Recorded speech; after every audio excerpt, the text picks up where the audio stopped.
దేవుని నామానికి వందనాలు. ఉదయకాల సమయంలో మనం మరొక మిషనరీ గురించి తెలుసుకుందాం.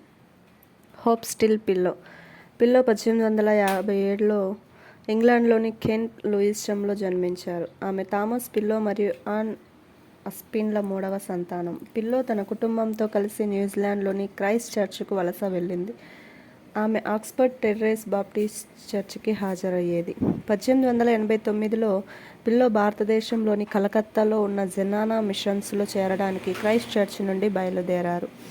ఆమె నిష్క్రమణకు గుర్తుగా ఆక్స్ఫర్డ్ టెర్రేస్ బాప్టిస్ట్ చర్చిలో జరిగిన సమావేశాన్ని లిటిల్టన్ టైమ్స్ పత్రిక నమోదు చేసింది.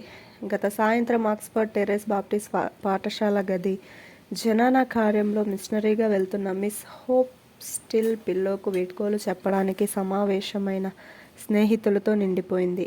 న్యూజిలాండ్ బాప్టిస్ట్ మిషనరీ సొసైటీ కార్యదర్శి అయిన రెవరెండ్ మిస్టర్ డ్రైవర్ తరపున మిస్టర్ క్యారీ క్రింది తీర్మానాన్ని ప్రతిపాదించారు.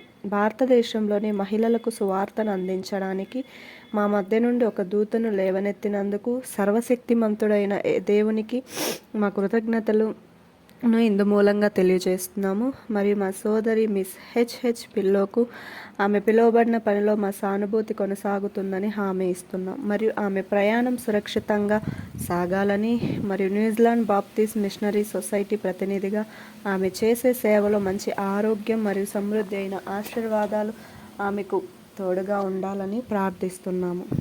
భారతదేశంలో 6 సంవత్సరాలు గడిపిన తర్వాత పిల్లో అనారోగ్యానికి గురై 1895 మే 28న కలకత్తాలో మరణించింది. ఆమెను కలకత్తాలో ఖననం చేశారు.